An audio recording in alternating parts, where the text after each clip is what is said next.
A community is rocked when an ambitious young woman is found dead in a hotel room. She had been shot in the back of the head. She was executed in cold blood. Things don't happen like that in the town of Charlotte. At first glance, the suspect list is long. She was actually a correctional officer. She was very serious about her job. Is this tied into her job? I got a feeling that was the case. But as the investigation unfolds, suspicions shift. Maybe if his wife had gotten wind of this relationship. You're the only person that can tell me what happened. She was playing both of them. If he can't have her, then no one could. And her killer has no intention of facing justice. He was not going back to jail. There were over 100 guns in his home. He wanted to go out with a blaze of glory. It all began from the beginning.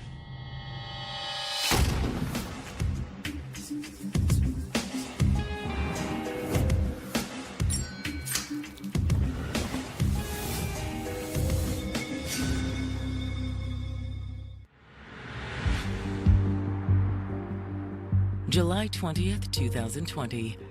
It's Monday morning in Nevada, North Carolina. A small town just across the Cape Fear River from Wilmington.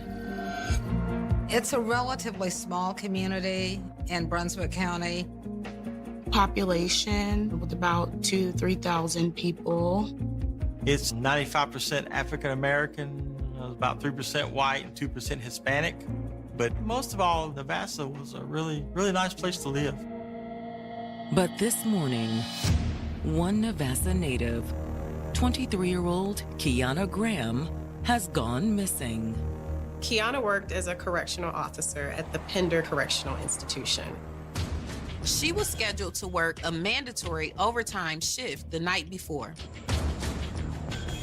But her mother gets a call saying that Kiana didn't come to work. She was a newer employee, but she was a good employee. The girl was always punctual, always on time, always where she's supposed to be. This was very rare for her not to show up to work. When Kiana's worried mother calls her, she gets no response. This is Kiana, call me back. Hey, Kiana, why are you not picking up the phone? Kiana lived with her mother. They were always in touch. And when she wasn't at work, she always picked up her phone. This is just out of her habit, just to disappear and not let her mother know where she was. A voice in the back of her head is telling her that something is terribly wrong. Kiana was a young female working at this facility. Her mother always had it in her head that working at a prison like this wasn't safe. So she was nervous and she called the police to try to help her locate her daughter. I need to file a missing persons report. To everyone who knew her, Kiana Graham was a bright light. She was a free spirit, easygoing, just loved people. She was very likable, just a nice, giving, and caring person. She and her mother were extremely close. She was greatly loved. She was very family-oriented. And she was highly focused. After graduating high school, Kiana entered the workforce. She worked at this home to help people with mental disabilities. She was an avid worker. But as much as she loved her job, it wasn't paying the bills. She was living with her mom because cost of living is very high. To gain her independence, Kiana knew she needed a better paying job. She was taking classes to become a correction officer. After completing her training, Kiana landed a great position at the Pender Correctional Institution. She was really excited about being a corrections officer, getting a steady job. She was a great employee and she was a hard worker. She had a bright future ahead of her. But as secure as her work life seemed, Kiana's love life was more of a work in progress. Kiana had been with Xavion Marshall in a long-term on-again and off-again relationship since high school. For 23-year-olds, it's not abnormal to have an on and off again relationship, but there was no evidence that there was a lack of love there. At the same time, Kiana struck up a friendship with an older local man named Michael Hill. Michael was in his 50s, Kiana was in her early 20s. He played a role as a mentor in her life, often giving her advice. Which wasn't surprising, given that Mike was a pillar of the community. He was pretty well known since he had grown up in Brunswick County. He lived a good life. He had a good job. And then a few years ago, he hit the lottery, literally. He was actually known in the community as Money Mike since he won $10 million off of a scratch-off ticket. But Michael's newfound wealth didn't fundamentally change his character. All he ever wanted was a fishing boat and a pickup truck, and he did buy that for himself. He spent $200,000 paying off his home. But he had spent everything else on the community. He had bought four-wheelers for kids in his neighborhood, bought vehicles for people. He gave some to the church. He was known to be very philanthropic and give back. Kiana respected his strong values and shared an interest in his laid-back lifestyle. She enjoyed doing the simple things with him. Well, they go fishing, they go hunting. As the two grew closer, Kiana also counted on Michael for relationship advice. It just really feels like he's always playing games. He probably is. She would often lean on Michael for advice with Xavion. Some men are like that. But not all of us, though. Then one day, when Kiana and Xavion were on a break, her relationship with Michael took an unexpected turn. They started an intimate relationship. They really enjoyed each other's company, so they just kind of kept with it. But now, Kiana's mother has called police to report her missing. Hey, I'm Chief Howell. I went out to Miss Graham's house and talked to Miss Graham about her daughter. She told him that she received the phone call from her job. That's when she began to worry. For her not to show up, that was very alarming. And she was not answering her phone. She knew this was not normal. Her mother said she never hardly missed work unless she was like deathly ill. She was thinking something happened to Kiana, that she wasn't just missing. Well, why do you think that? She's the correction officer. She was working in a facility that housed criminals. Her focus was that someone in the facility could possibly do her harm. And Chief Howell is thinking the exact same thing. Is this tied into her job? Is she missing because somebody she had in prison had come and kidnapped her? I got a feeling that was the case.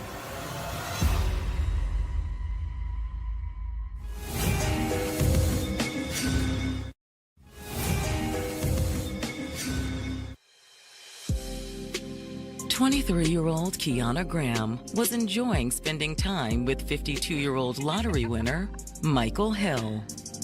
There was a very big age gap between the two of them, but Kiana was very much so into Michael. Kiana really enjoyed doing the simple things with him. But now, Kiana's mother has reported her missing, and police fear the worst.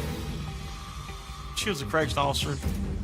That type of position, it lends itself to being in harm's way. One of the inmates, originally under Kiana's supervision, could have gotten out and targeted her for revenge, money, or in a sexual crime. Concerned, Chief Howell immediately tries to locate this young woman. Let me make a call. I did a missing person report. And I had the sheriff's office try to ping her phone. The phone was not on. Given that Kiana is in law enforcement, the stakes are high. So Chief Howell calls in the North Carolina State Bureau of Investigation. I said, look, guys, I need your help. I got this missing girl. She's a correction officer. She just vanished off the face of the earth. And they said, okay, we'll come down and assist you. In the meantime, Kiana's mother fills the chief in on Kiana's plans the day before. We start talking about a guy she's been dating, Mike Hill. Mom knew Michael Hill from the community and had seen him with Kiana. She knew that there was some type of relationship there. She said she was supposed to meet him the previous afternoon before work. My captain was good friends with Mike, and Mike would come stop by the PD sometime to see him, and that's how I met Mike. I didn't know him good enough to know that he was dating Kiana, but he seemed to be a nice guy, seemed to be personable. Well, did you talk to him before you realized Kiana was missing? Yes. Kiana's mother called him. Have you talked to her? She called asking him if he had seen Kiana. She's not answering. Michael told her mother that he didn't know what was going on or where she was. But Michael Hill isn't the only man in Kiana's life. Kiana was in an on-again, off-again relationship since high school with Xavion. Police need to talk to both men. Michael can't be reached, so the chief makes a call to Xavion. But they gotta run it through all the questions and really get to the bottom of the situation. When asked if he knew where Kiana could be, he says no. I talked to Xavion on the phone that morning. He said he hadn't seen her or talked to her. While the investigator may harbor doubts about his story, the case is about to take a tragic turn. I was still doing follow-ups. But then, the chief gets a call from dispatch. This is Chief Howell. But they had found a deceased female in a hotel in Charlotte. And she was face down on the bed in a pool of blood. When looking at the ID, they were able to identify the body as Kiana. Okay, thank you. Chief Howell is charged with the difficult task of breaking the news to Kiana's mother. We told her that her daughter had been found and was deceased. She was devastated. That's her little girl, and she's gone now. I really felt bad for her. Her mother's really, really good, nice people. Kiana was too. The Navassa police chief remains with Kiana's mother, while a Charlotte detective and North Carolina State Bureau of Investigation agent begin their examination of the crime scene. Kiana was found in bed with her head face down. It was pretty chilling just the way she was laying there. You could clearly see that there was a large hole in the back of her head. She had been shot, and it appeared she was asleep or falling asleep and likely didn't see it coming. It was basically like an execution. When they turn her over, a .45 projectile comes out of her mouth. But there was no gun at the scene. It seemed that she had been deceased for a while. One thing found inside the room points to a potential suspect. Along with Kiana's ID, there was a second ID with a name, Xavion Marshall.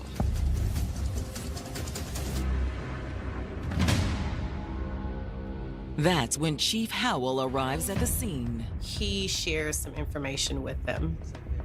Kiana's mother had told him more about her boyfriend, Michael Hill. Michael Hill isn't just Kiana's boyfriend. He is currently married as well.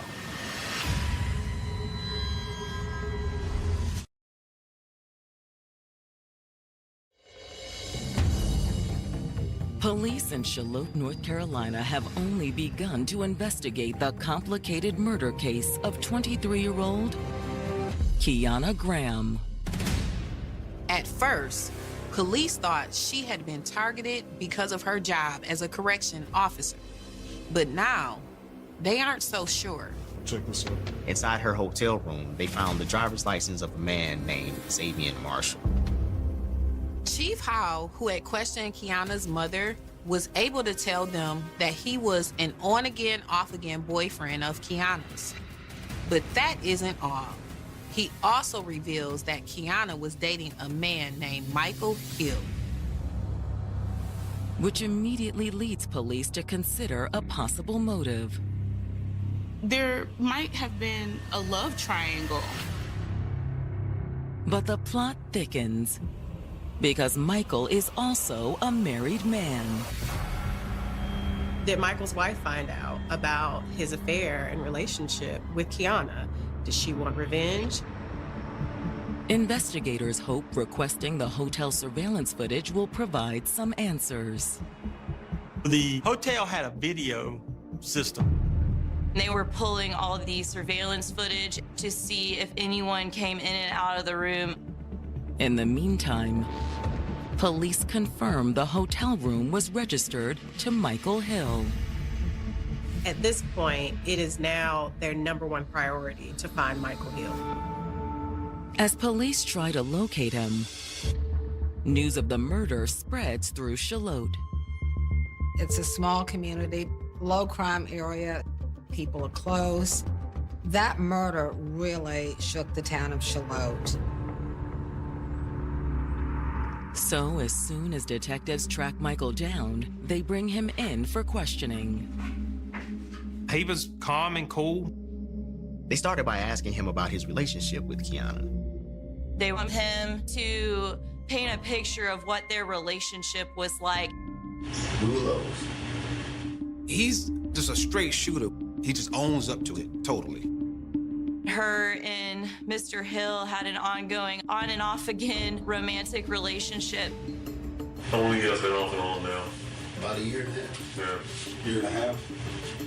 The affair actually started when he and his wife, Jackie, were going through tough times.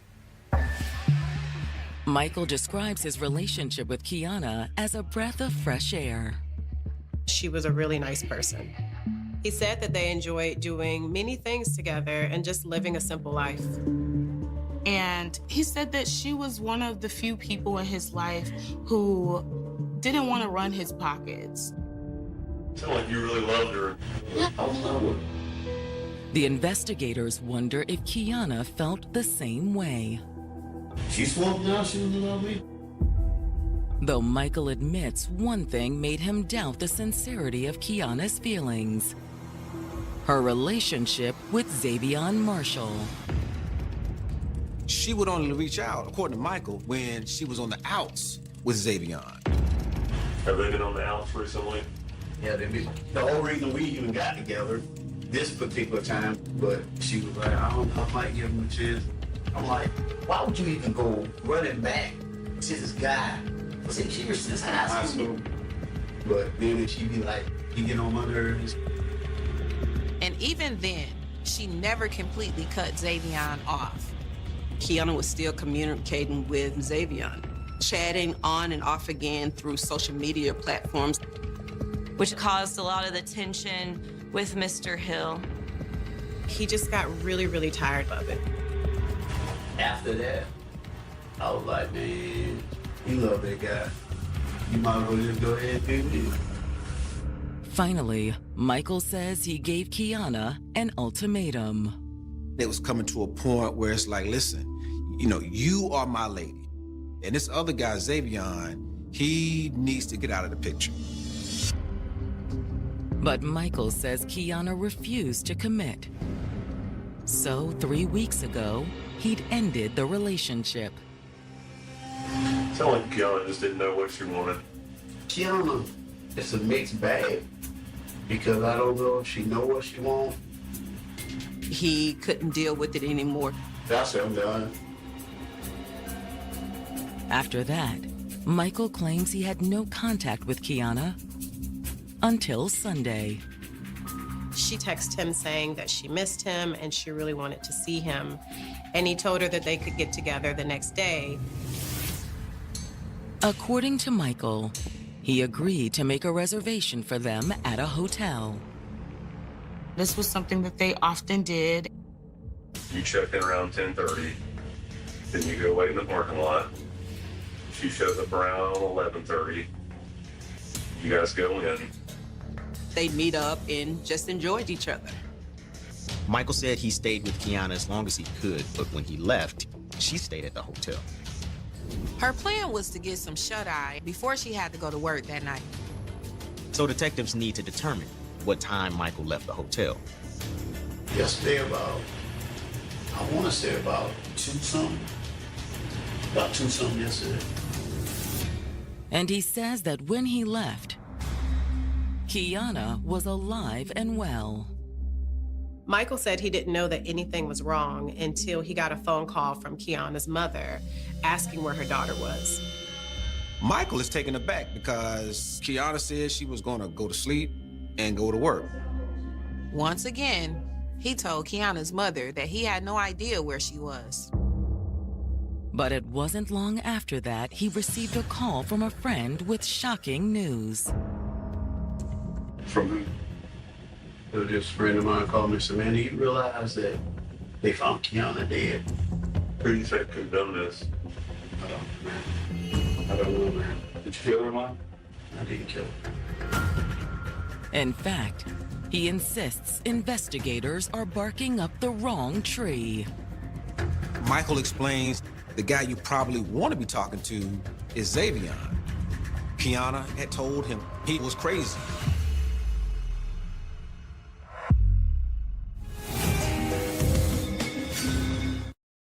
Are you stuck on the couch watching life happen?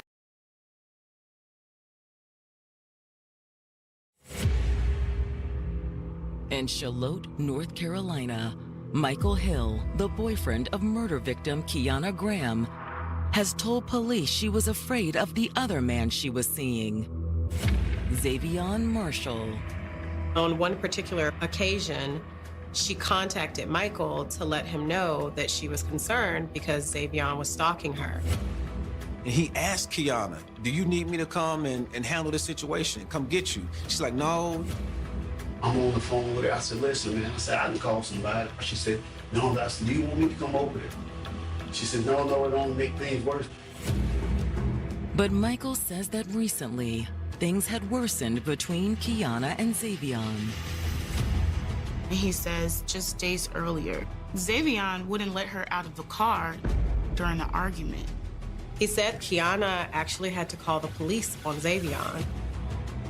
Week before last, she called me. She said, you know, I called the police on him the other day, right? Because he wouldn't let me out my car. I said, what?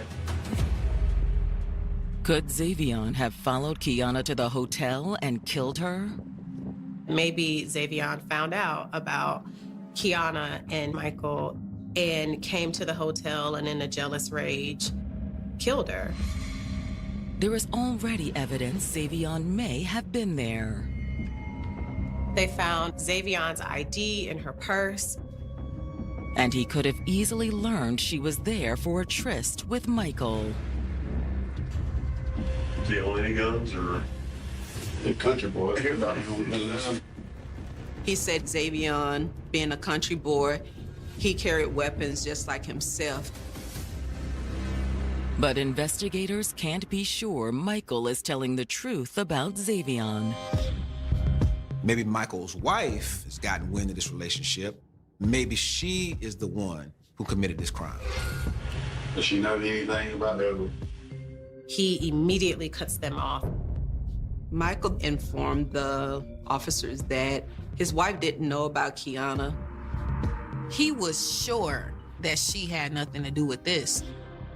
But detectives wonder, was Michael's wife as in the dark as he claimed? Police have to do their job. Investigators go to the home Michael shares with his wife Jackie to question her. Hi, can I help you? She told them that she knew Kiana from around town, but didn't know her personally. And Jackie definitely didn't know that her husband was sleeping with her. Excuse me? She said she knew absolutely nothing about the relationship between Michael and Kiana. She is completely just blown away at this news that her husband is cheating on her. And as well, this situation involves his mistress being murdered. And with that, thank you for your time. She has no motive to be the perpetrator of this crime. Detectives were able to rule out Jackie. But before police can make their next move, a friend of Kiana's named Carol comes forward with what might be a break in the case. She says, look, if anybody is doing any stalking, it wasn't Xavion, it was Michael. She says that Michael often threatened Kiana. And she even heard Michael say, if I can't have you, nobody can.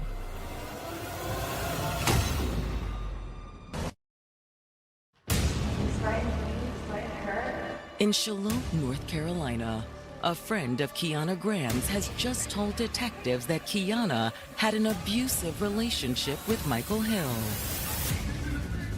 It was a textbook domestic violence relationship. He was manipulative, he was jealous. He became pretty much a control freak over this young woman. He bought her clothes that he wanted her to wear. He wanted to know where she was, who her friends were, and where she went. Oftentimes, Kiana would ignore his calls, but he found some way to contact her. He would call from other numbers. He was physically stalking this woman. And what Carol tells police wasn't just hearsay. Michael had come after her and Kiana's other friends, too. We tried to get them to break up. When her friends were encouraging her to walk away from the relationship, Michael would often threaten the friend group, and she oftentimes saw Michael with a gun. There were times when Carol had also heard Michael directly threaten Kiana. He said he was going to kill her if she didn't leave her boyfriend. But Carol admits she never saw nor heard Kiana complain of physical abuse. This case was an important domestic violence case because it wasn't physical abuse that led to Kiana's death. It was emotional. That's very dangerous. When they're controlling your every move, you have an issue. And when investigators are finally able to review the security footage from the hotel, they are all but certain Michael is her killer. They were able to see Michael on camera. He was the only person who came in and out of that room before Miss Graham was found. With probable cause, detectives get a warrant for his arrest. They also get a search warrant to check out his house. Michael isn't there, but his wife lets police inside. She was very helpful, but you could really see in her face that she could not believe that Mike had killed Kiana. Inside, detectives find an arsenal of guns belonging to Michael.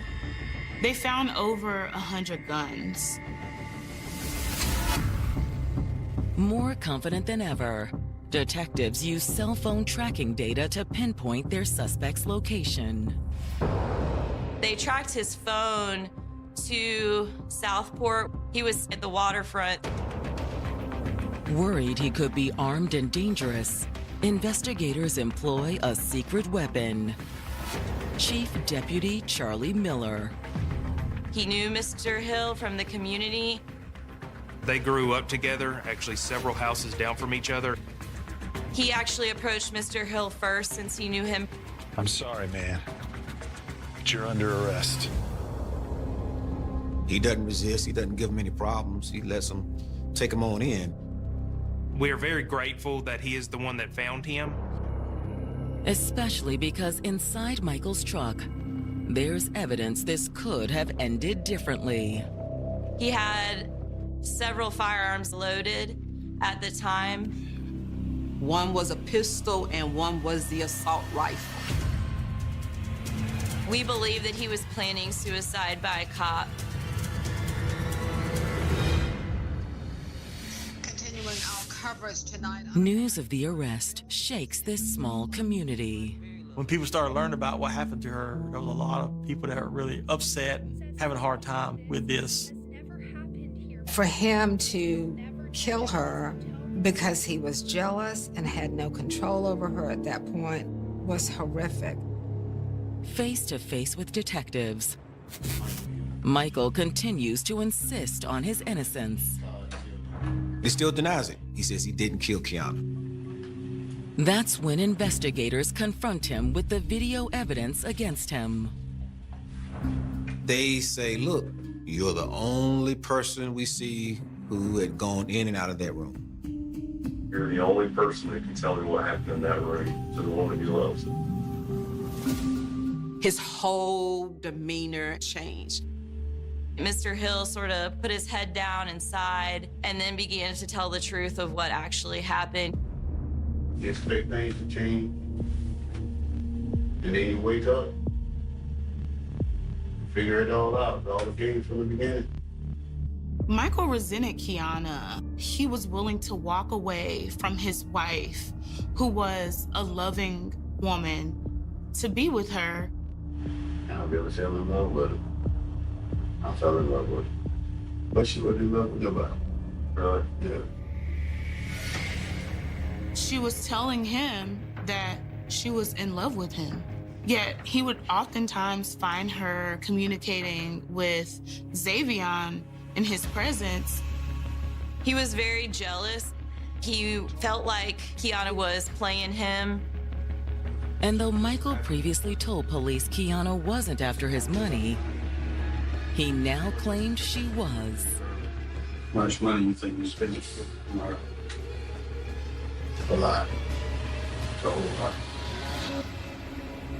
Of course, without Kiana there to defend herself, and with Michael suddenly changing his story to paint her as a gold digger, we can't know what the real truth is. But Michael makes it clear that the day of the murder, his resentment against Kiana for continuing the relationship with Xavion boiled over. He got upset because she was talking with him on her phone. They had a few words about it. That's really none of your business. The hell it ain't. She told him they were finished talking about him and told him she was going to lay down and go to sleep. She had to go to work at 6 o'clock. Michael was angry and he was hurt. He was beginning to unravel at this point. I got up, I said, I'm going to smoke a cigar. She said, whatever, just make sure you cut the lights off. I don't know, I guess just touched something in it. I reached down in my book bag, pulled out the 45, reached over in the shower.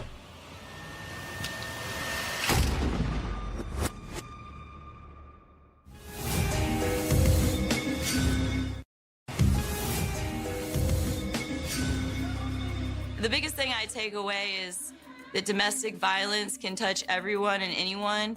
Kiana Graham was a corrections officer. She was doing good things, had her life together, as well as, Mr. Hill was also a well-known member of the community, giving back with his lottery money. So domestic violence affects everyone, and you never know where you may see it and where it may happen.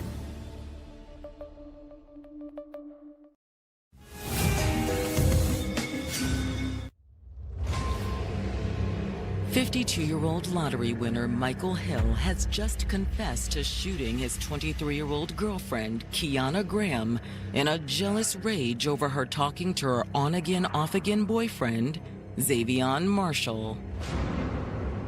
He got upset because he felt like she was talking with him. Then she was going to sleep and told him to turn the lights off.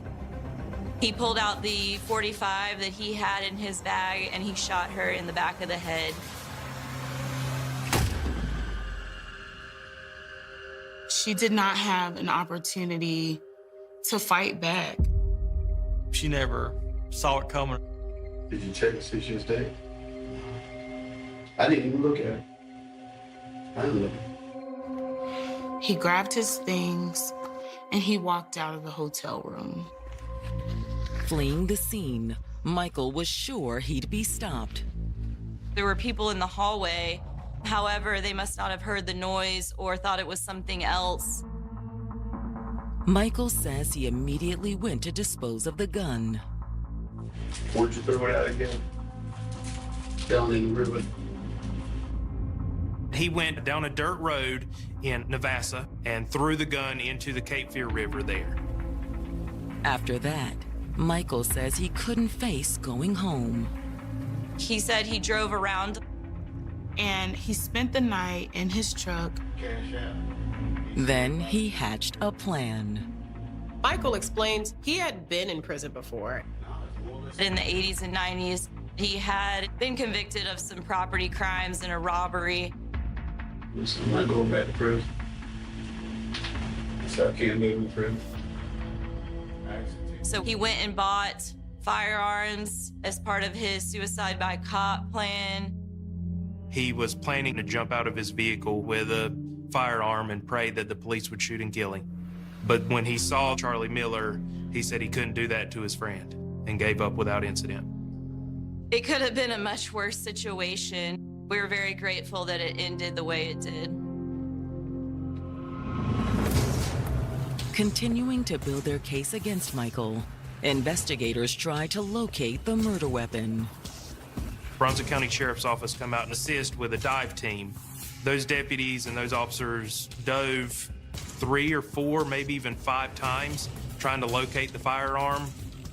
But they were unable to locate it.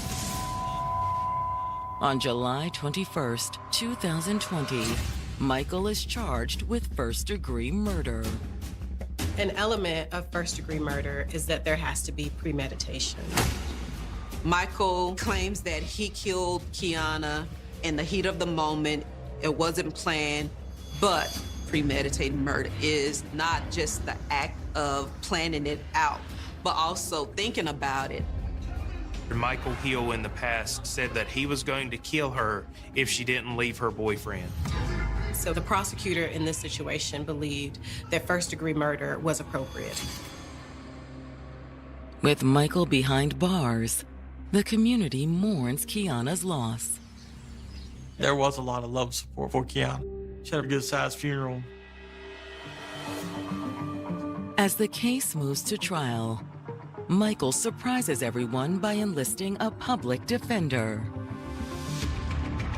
It was a shock given that he won the lottery in 2017. He won $10 million. Once taxes are taken out of it, it's more than $4 million. He had actually spent a lot of that money, and he gave a lot of it away. Though Michael hopes to negotiate a plea, prosecutors insist on taking the case to trial. We believe that was the appropriate thing to do because essentially Kiana was executed in cold blood, and we did not feel he deserved anything less than life. In May of 2022, when Michael's trial opens in a Brunswick County courtroom, it opens old wounds for Kiana's family. Her family was present at the trial. Trials are always difficult for victims of homicide. They have to hear all the evidence of how the homicide occurred. That can be extremely difficult. In front of the jury, the prosecution paints Kiana's murder as a classic case of domestic violence. Michael was very possessive, and this was a woman he wanted to completely control. And if he could not, he was going to kill her, and that's what he did. Though Michael may not have initially planned Kiana's murder that day, he made a conscious decision to kill her after an alleged betrayal. They had got into an argument. She wouldn't leave her boyfriend, and he said he just got fed up and shot her. To prove Michael's guilt, the prosecution presents overwhelming evidence. They first call Kiana's friend Carol to the stand. She talked about her relationship with Mr. Hill, how he was controlling, how he was jealous, how they were concerned for her safety. and he had threatened to kill her at one point. We watched surveillance footage where they discovered Mr. Hill was the only one who went in and out of that room. And then we subsequently interviewed him for several hours about what had happened. And he had confessed to the entire homicide.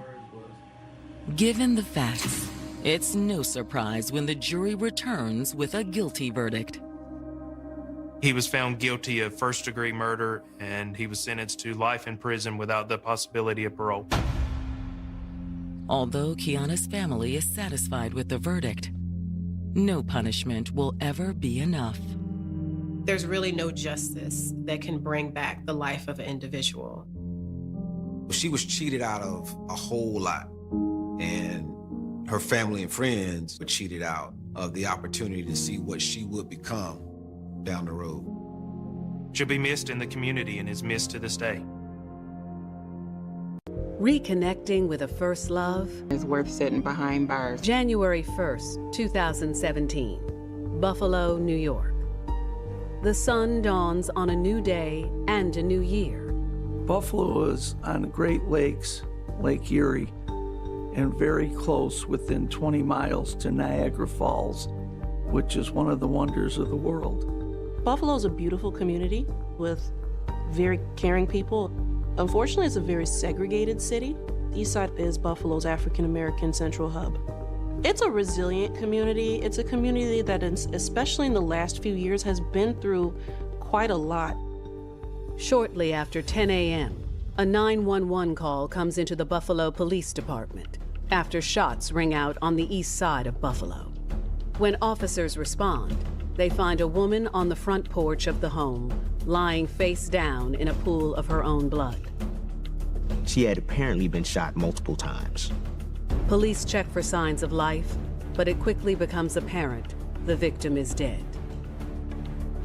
Other police officers are en route to the scene, and they see a man kind of hobbling on crutches down the street in the opposite direction of the house where the victim was shot.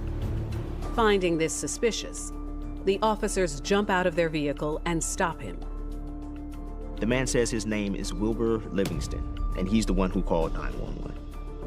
When police ask Wilbur where he's headed, he tells them that he was trying to get to the fire station down the street, in hopes he might be able to get an ambulance faster there.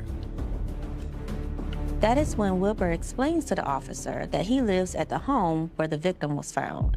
Police officers are wary of Wilbur and his story, so they put him in the back seat of the police car and take him to the scene of the crime. I was off duty on New Year's Eve and not scheduled for New Year's Day, so I was called via the radio and asked if I was available to investigate a shooting that had happened at 250 Gold Street within the city. When I arrived, there were several police officers and crime scene tape around the crime scene. From the driveway across to the next house, there was a rear entrance into a hallway, and observing the front porch, there was a body in the doorway that was covered. She was head first leading into the house. Her feet were on the porch. The rest of the body from the waist forward was in a small area that led eventually into the living room. Half of her was in that hallway leading in, and half of her was out onto the porch from the waist out. My general rule of thumb is just to observe the scene. Police find multiple shell casings around the body, but the weapon is nowhere in sight. Detectives do note something that could potentially be helpful to them. One of the first things I noted was in the driveway of the house, there were visible video cameras on the house. Video cameras at a murder crime scene are gold, and there was more than just one. Two on the top at the front of the house, one pointing toward the street and the second one pointing down the driveway. And then as I continued to walk into the driveway, I noticed a third one above the rear entrance, right in the corner. that was pointing toward the door where the body was. This could be potentially huge for Buffalo police, especially if the cameras are operational and actually capture something. So they're gonna wanna find that out right away. When the officers who picked up Wilbur Livingston on the street arrive, they inform homicide detectives what he has told them so far. Initially, Wilbur is cooperative and explains there was a party at his home the night before. He says that it was a birthday party for a childhood friend that happened to fall on New Year's Eve. And some of the partygoers had either spent the night or come back the following morning. But there were still a number of people still at the home. Wilbur also tells detectives that he knows the murder victim. She was his girlfriend. Wilbur indicated that the woman who'd been shot was Shayna. We used to call each other cousins. You know, normal thing to do. When you develop a close relationship, you know, you're no longer friends, you know, you become family. She was just loyal, sweet. That was literally my sister. That was my sister. She was a loving person. She was very family orientated, respectful, bubbly. She was just very positive. She was a little shorty, a little cheerful thing. Very quiet, but she was a quiet, outspoken person, if that makes sense. I would describe her as like a big personality that stayed out of the way. She was a private person. She has a lot of friends. Good to people. I've never heard anybody say a bad thing about her. She's very loving, very giving, but she's definitely private. Shayna was a good student, and she had dreams of being a nurse. But her plans got sidetracked during her senior year of high school. She got pregnant. I know we have these stories where in high school, like, oh my God, I'm pregnant. It wasn't like that. She was very, very excited to be a mom. In 2006, Shayna gave birth to a baby girl. Despite being a new mom, she was determined to graduate from high school and earn her diploma. She homeschooled, but she said, I'm gonna walk across that stage. Even though she had that baby, she walked across that stage. I was very proud of her because, you know, a lot of people, they don't do that. So, but she did it. And every chance I got, I would let her know, like, you know, I'm proud of you. She's like, for real? Yeah. 4 years later, Shayna gave birth to another daughter. And 3 years later, she had a son. You would think that she was older. She was very adult-like. She's like, no, I gotta get back in the house. I'm a mother. You know, I gotta do this, I gotta do that. It was always about her children. Everything she did was for her children. Taking care of people was in Shayna's DNA. She supported her kids by working as a certified nursing assistant at a nursing home in Amherst, New York. One of the residents wrote me a beautiful letter about how when they first came to the nursing home, the lady said her husband had a hard time adjusting, you know, being in the nursing home because he wanted to go home. And then after he met Shayna, he said, you know what, I think I'm gonna stay here. And he told his wife, you go home. So, you know, she made him feel welcome. Although she was romantically involved with her children's two fathers, the relationships were not meant to be. Well, I didn't necessarily care for either of them. Yeah, first one just wasn't a good, respectful person. Shayna's friends say she was supportive of her men, to a fault. She was one of those girlfriends, you know, that was gonna stick by his side and things like that. And she loved him. Friends say the situation didn't get better with Shayna's children's second father. The second one, it was the heirs. You know, they put on heirs, but they're not really who they portray themselves to be. Well, he wasn't. And it was another thing. Like, she loved him. He was okay, but you can just tell it's not, like, always a healthy situation. I think guys she dated, they're just not honest and truthful. Now, Shayna has been identified as the victim of a shooting outside of a home in the 200 block of Gold Street in Buffalo, New York. Detectives are questioning the partygoers who were there when Shayna was shot. The number one thing that they want to know is, what did you see and what do you know? But since everyone else was indoors when the shooting happened, no one seems to have seen anything. As police continue looking for evidence, the medical examiner arrives on the scene. We generally do not touch the bodies at a crime scene without the presence of the medical examiner. And I waited until the medical examiner came to inspect the body. But once the covering was removed, it seemed obvious that the victim had been shot in the head and face area and in the back due to evidence on their clothing. But who killed Shayna and why? Hoping to get some answers, they turned to her family and friends. So the one person that police officers want to talk to, Shayna's boyfriend, Wilbur. They feel like he knows more than he's telling them. January 1st, 2017, Buffalo police respond to a 911 call after 30-year-old mother of three, Shayna Mason, was gunned down outside of a home on the east side of town. A subsequent autopsy confirms the cause and manner of the young woman's death. She obviously had suffered multiple gunshot wounds to the head area, face area, and back.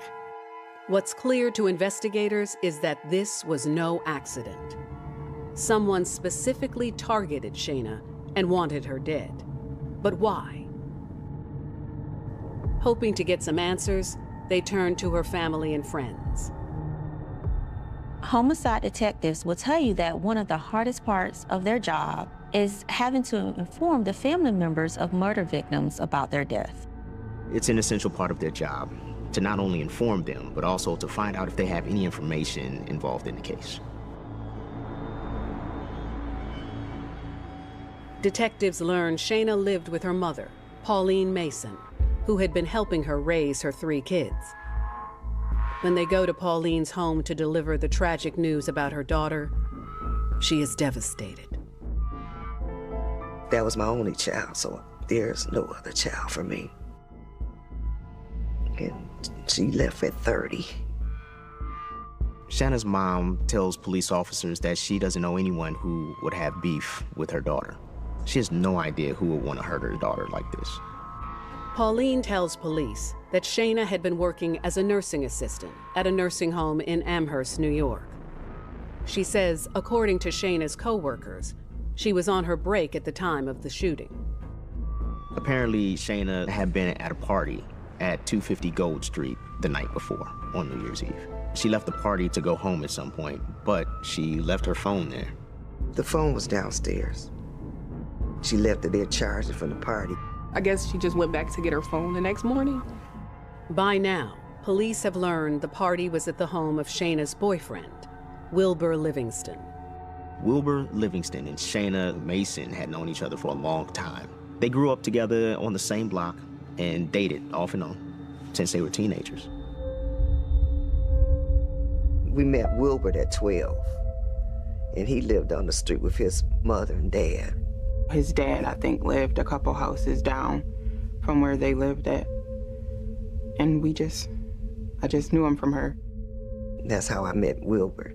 They all became friends, so they all hung together. Wilbur, Sherry, Portia, all of them. When Shayna and I were like 8th and 9th grade, she started talking to him.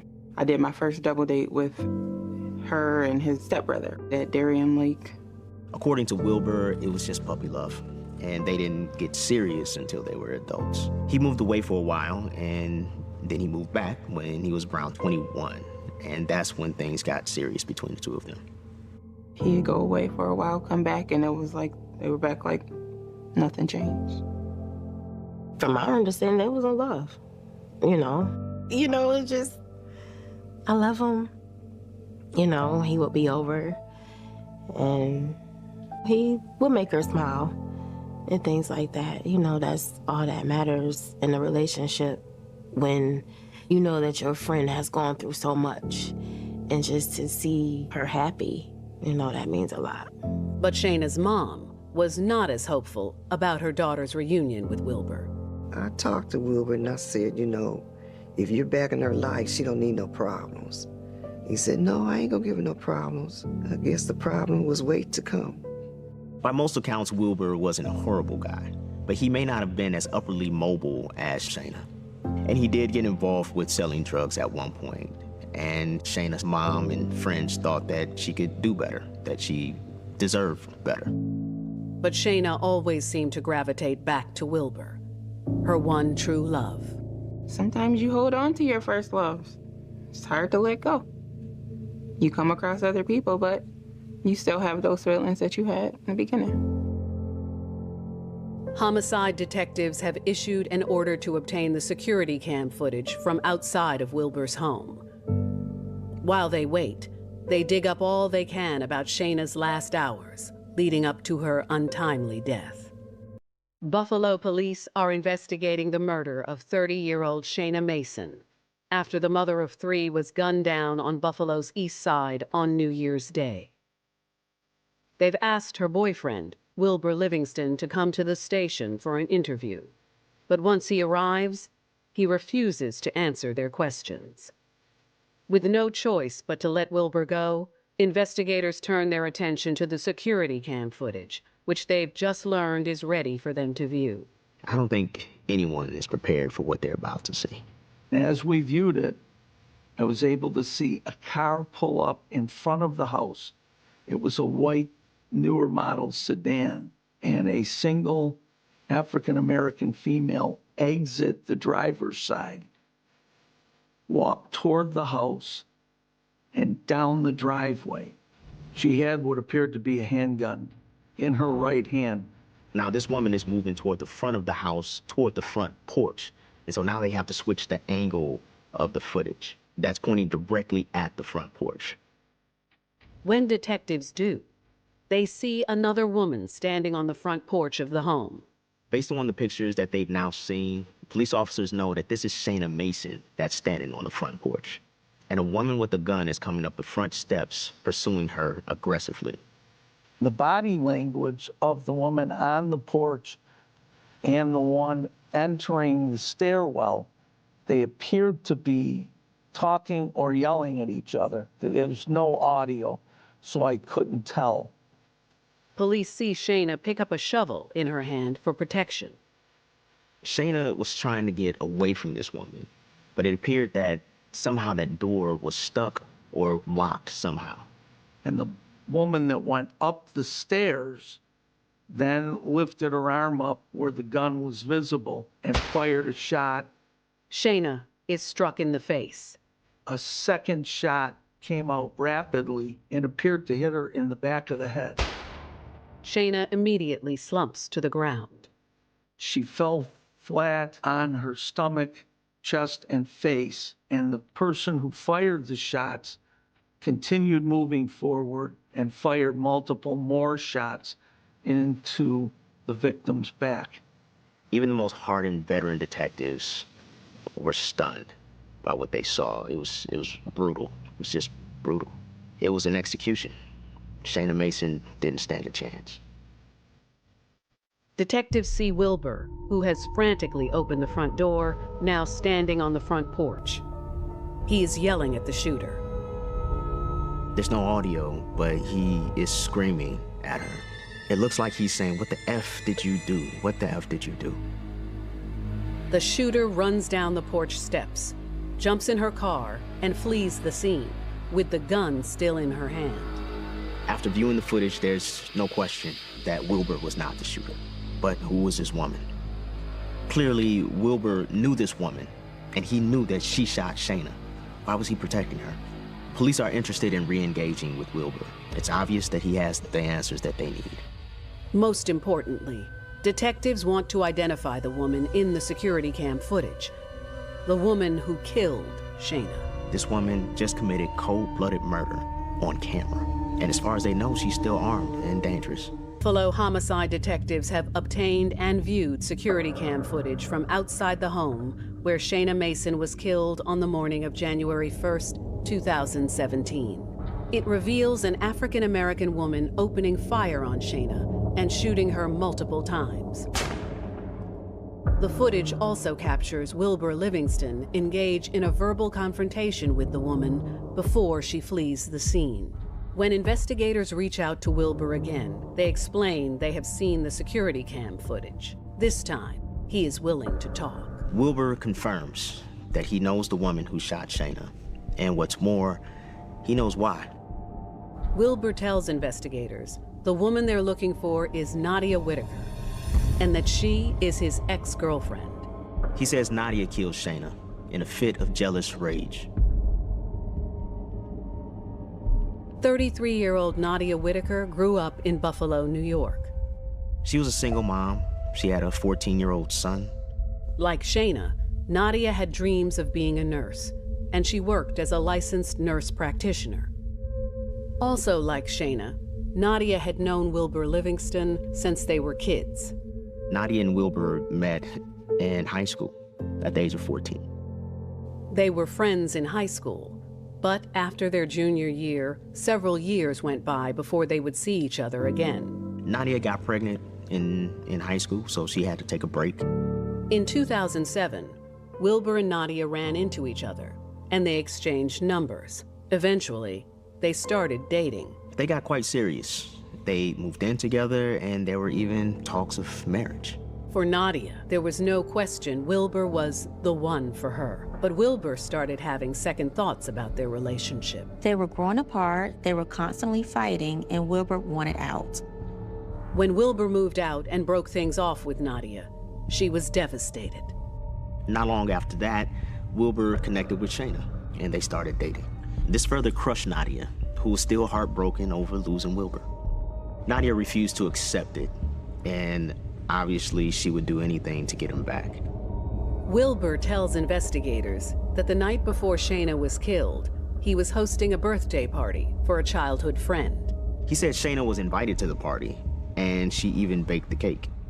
According to Wilbur, one person who was not on the guest list was Nadia, but she showed up anyway. Wilbur said Nadia came to the party looking for a fight, and that she confronted both of them. Friends at the party told Wilbur and Shayna that Nadia had went outside and keyed Shayna's car. So things were getting very heated, very fast. Wanting to defuse the situation, Wilbur says he told Shayna they should leave the party. Wilbur and Shayna left and went back to her place, where they stayed all night. The next morning, Wilbur went home and Shayna reported for her shift at the nursing home. But when Wilbur entered the house, some of the party guests were still there, including Nadia. He said he and Nadia got into it a little. He told her that she was out of line the night before and that he was in no mood for her. Wilbur says after that, Nadia left. And shortly after, Shayna pulled up outside. When Shayna got to work that morning, she realized that she left her cell phone at Wilbur's house, where she left it charging the night before. And that's why she was there, to quickly grab her phone and get back to work. Someone must have called Nadia and told her that Shayna was at the house, because within minutes, she was there. Wilbur tells detectives things unfolded quickly over the next few seconds. He says once he realized Shayna and Nadia were arguing on the front porch, he tried to unlock the door to let Shayna inside. The front door locked from both inside and outside, and you needed a key to unlock it from the inside, and he was struggling to get it open. By the time he got the door open, Nadia had shot Shayna several times, and Shayna was dead. Wilbur immediately got on the ground, asking if she was okay, asking if, baby, are you okay? Talk to me, move your hand, please. But there was no movement from Shayna. Wilbur says that's when Nadia, who was still standing on the porch, started yelling at him. Nadia was angry. She said, "Oh, this is your baby. This is your baby, huh?" In a very aggressive manner. And he started screaming at her. "What the F did you do? What the F did you do?" After that, he ran to call 911. He lost track of Nadia and where she was. Investigators moved quickly to obtain an arrest warrant for Nadia Whitaker. The district attorney reported out that Nadia Whitaker, based on our investigation and our joint follow-up, was indicted for murder. We would continue looking for her so that we could bring her in, interview her, and arrest her. There's just one problem. They can't find her. She's armed and she's dangerous and she seemingly disappeared into thin air. They have no idea where she is. Livingston has just told Buffalo homicide detectives that his ex-girlfriend, Nadia Whitaker, is the woman seen on security cam footage, pulling the trigger and shooting Shayna Mason in a fit of jealous rage. The Erie County District Attorney has issued a warrant for Nadia's arrest, but investigators can't find her anywhere. We continued to try to locate her, using normal methods, trying to contact the family, her place of employment, calling her phone, with the intention of interviewing her and giving her a chance to explain what had happened and any mitigating factors that may have driven her to what she did. As Nadia Whitaker is on the run, Shayna Mason's family and friends grieve her loss and worry justice for her senseless murder may never be served. She was hiding out for quite some time, and anybody will be frustrated when you know exactly who did what, to your child or to your loved one, and they're not being served. Then, after several days, a call comes into the Buffalo Police Department. I received a call from a defense attorney whom I knew, named Thomas EvilWho, who indicated he was representing Nadia Whitaker and that he had been told that I was looking to talk to her and he wanted to arrange for her surrender for a case. And I believe at that point he was aware that she had been indicted. Detectives and Nadia's defense attorney arrange for a date and time for her to be brought to the station. And on January 8th, 2017, 8 days after Shayna Mason was murdered, Nadia Whitaker finally surfaced. Tom came in and introduced me to Nadia Whitaker as his client. He said she's surrendering on the warrant that's been issued for her. After detectives meet Nadia Whitaker, she's completely different than what they saw on the cameras. She absolutely was meek. She was very reserved. She didn't really speak, but I guess one of the words could be overwhelmed. And she had the realization as to what she did, and that this was the culmination of that. I can't imagine what she went through in the days and hours after the shooting. Detectives have anxiously been waiting for an opportunity to interview Nadia and hear her side of the story. He asked me to not interview her or ask her any questions regarding the incident, and when they asked that their client not be questioned, I don't, and police don't, question the person when they're surrendered. He said, you can ask her preliminary questions such as her name, address, date of birth, but I was not to mention the case at all. All the police officers were legally allowed to do at that point was fill out the arrest paperwork and take her to holding. That's it. It was a disappointing development for the detectives who had worked so hard on this case. But even without the confession, they had the footage and enough information to arrest her and charge her. While the Erie County prosecutor prepares for trial, she says the videotape which shows Nadia gunning down Shayna will be central to the state's case. But the defense says they're not disputing the video. Their strategy will be to explain why this happened rather than who did it. There was no relevant criminal history. There was no history of violence or violent crime, such as a shooting, no past history of criminal possession of a weapon, and that she was, in fact, at least under some measure of emotional distress. One of the arguments made by the defense, Nadia Whitaker was under extreme emotional disturbance at the time of the shooting. At Nadia's pre-trial hearing, her defense attorney argues that her crime was a crime of passion and that it was triggered by her involvement in a volatile love triangle. Her attorney then presents a smoking gun of sorts, a marriage license. The attorney says that the day before Nadia killed Shayna, that her and Wilbur obtained a marriage certificate. Nadia and Wilbur. Nadia Whitaker has been arrested and charged in the brutal slaying of Shayna Mason. At her pre-trial hearing, Nadia's attorney argues his client acted under extreme emotional distress and proceeds to tell a very different version of Nadia and Wilbur's relationship from the one Wilbur told police. He says that his client was trapped in a 10-year abusive relationship with Wilbur Livingston. Wilbur had cheated on her numerous times and flaunted it in front of her. And this latest dalliance with Shayna Mason was no different. Her attorney says after years of psychological abuse, Nadia had become so beaten down, she was nearing a breaking point.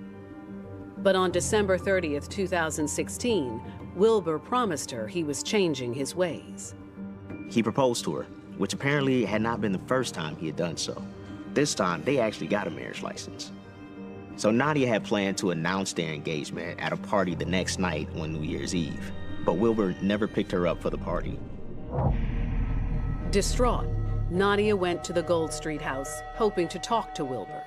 But when she saw him there with Shayna, she confronted them both. After Wilbur and Shayna left the party, Nadia stayed there all night, waiting for Wilbur to come back, which he never did until the next morning. Her attorney said it was just too much for her. He said it was a horrible situation, compounded by the similarities between the two women. Both worked in healthcare, both came from hardworking, close-knit families, and both were preyed upon by the same manipulative man.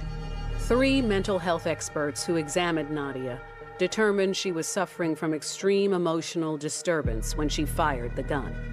This determination prompted the district attorney's office to not take this case to trial, and also to a manslaughter plea, rather than pursue the murder charge that Nadia originally faced.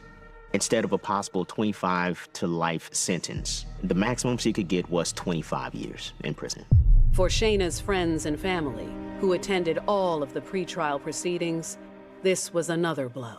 I don't think she ever snapped. She knew where to go get the gun, that's what I'm saying. Didn't want to like fist fight or anything like that. You went and straight to where you knew something that the gun was, got it, and then came out and did what you did. What you did was take someone who was blocking you from being with him. Like, you aren't going to be with him because I want to be with him. So what's the best way? So that doesn't seem like you were crazy. I feel like that's calculated. At Nadia's sentencing hearing in December 2017, Shayna's mother read a victim impact statement to the court. I told him she had 3 beautiful children that no longer can pull their mother's hair, you know, talk to her, laugh with her, take trips with her, because this person took them from their mother. And to me, I don't know what, but all I'm just want is justice for my child so that someday she can rest in peace. And that's all. Before handing down Nadia's sentence, the judge said this crime was all the more tragic because the 2 women involved were both mothers, both smart and hardworking, but that they had both made the same mistake. He said that they both got involved with a selfish and deceitful man.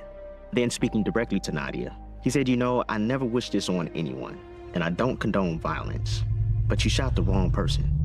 Nadia was sentenced to 19 years in prison and 5 years of post-release supervision. After the proceedings, Nadia's attorney said she should be freed in about 15 years.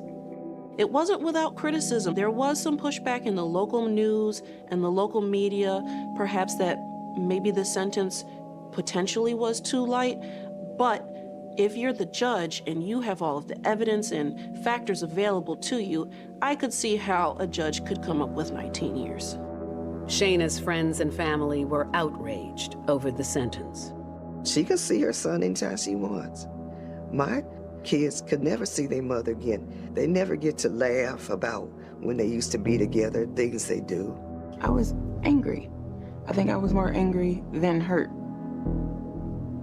She had a bunch of family come there for her, Nadia, to support her. And when they gave her the sentence and everything, her family just broke down, went crazy, crying and screaming. And I just looked, shaking my head like, I know you're gonna be disappointed that your family's gone to jail for a long time, but you get her back. We don't get Shayna back. Using a gun is unexplainable to me. That she felt so strong about what she might have felt was a violation of a trust between her and her fiancé, that she had to murder the other woman. It doesn't make sense to me, and it's not explainable. Taking someone's life. No man is worth sitting behind bars for killing somebody. Obviously, if he's talking to both of you, so it's not her fault or your fault, it's his fault. Walk away. It's not worth killing somebody over. All of this is for what? For what? Who's with Wilbert now? Are you guys married now? You're sitting behind bars. You took somebody's life for a man that you're not even with. Wilbur Livingston was not charged in connection with Shayna's murder, but he was later jailed on drug charges after being indicted in both Pennsylvania and Tennessee. You may know, you may not know.